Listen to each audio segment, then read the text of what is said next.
So let me ask you something. Why is it that we can hire people years and years, decades and decades, and then they show up in our dealerships and some of them rise and others stall?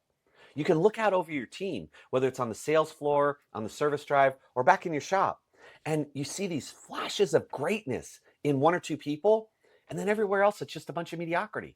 This is an essential but almost evasive truth that A players aren't born, they're built.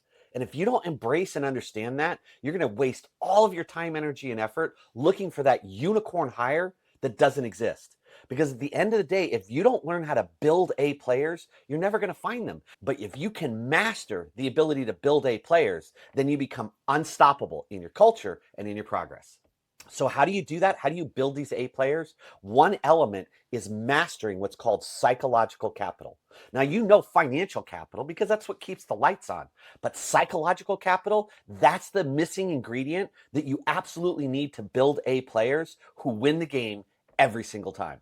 I'm Chris Hunsicker, and this is the Dealership War Room. Leadership fire, 7 minutes. Built daily, fueled intentionally, and delivered relentlessly. And today, I'm going to dive into exactly what the DNA of an A player looks like and how you can start designing systems, structures, and processes to build unstoppable people.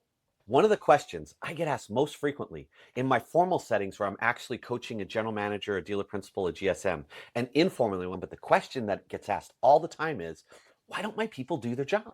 Have you ever found yourself asking that question? Let's look at the real answer to that question. So when I get asked that question, it almost always comes down to one of three reasons. Number one is they just don't know what to do. Number two, they know what to do, they just don't know how to do it. And number three, they just don't care about doing it. They just don't give a rip. Everything else is noise. So now, how do we move from getting people to do their jobs to doing their jobs exceedingly well? To do that, you need to understand the DNA of an A player, of an elite performer. What's their DNA? And I'm going to break it down into 4 specific areas. So let's dive in. Number 1 is clarity, because all elite performers, all A players have a high internal need for success. They are driven to succeed. At the core, your people want to succeed, not spin their wheels, not stay busy, win. But nobody wins in fog. And without clarity, even the best people stall. They're mediocre, even though they're the top 1% most elite talent on the planet. That's the power of clarity. So let's take a look at this through a leadership lens. Your job as the leader is to make the target unmissable. You're basically saying clarity says, here's the game, here's the scoreboard, and here's how we're going to win today. The team behavior looks like this, that once people can see a clear path, they step into it. But confusion kills confidence. Clarity, it actually feeds that deep need that people have to succeed, especially A players. The second element of the DNA of an A player is competence. They love measurement and accountability. Why? Because they know they can do the job and they want to measure themselves. We are wired to want to know how we're doing and how to do it better. Once people feel capable, something flips. And scoreboards, they stop being threatening and they start being fuel. Why? It's simple. Because competence, knowing how to do something, builds confidence, your confidence in being able to do it. And confident people enjoy being measured. So let's look at this through a leadership lens. Competence grows from reps, feedback, and coaching. It's why you hear me emphasize coaching so strongly, because it's the foundation of building A players. Now, this next piece, tattoo this on your brain. When you build skills in people, you build people who want to be held accountable, so they demonstrate that they have the skill. What does that look like with team behavior? A players don't dodge the scoreboard. They chase it. Why? Because they love to be held accountable. They understand I'm capable of doing this and I can work harder, better, stronger, and it will show up. I was working with a dealership once where it was a union shop. So every time I would go in, I'd rank all the technicians by their flag hours and their CSI. And every time I put up on the scoreboard, the bottom 3 people never stayed the same month to month because nobody wants to be at the bottom either. The third element of the DNA of A players is commitment. They have technical chops. Remember we talked about, we just built competence, that they know what they're doing and they ask for coaching because they want to get better. Commitment isn't rah-rah passion and it isn't late nights at the office. Real commitment is a willingness to sharpen your chops, to practice and to constantly ask for coaching. So, looking at this through the leadership lens, don't confuse emotion with commitment. It's that focus to every single day, try to get better. That's commitment. It's a daily discipline. From a team behavior standpoint, this is what it looks like. A players are constantly saying, coach me hard, give me feedback, watch me, tell me what I can do differently, show me how I can get better. See, A players want to be coached. They want feedback. They're looking for ways to get better. And you want to build this in your people. The fourth element of the DNA of an A player is legacy and pride.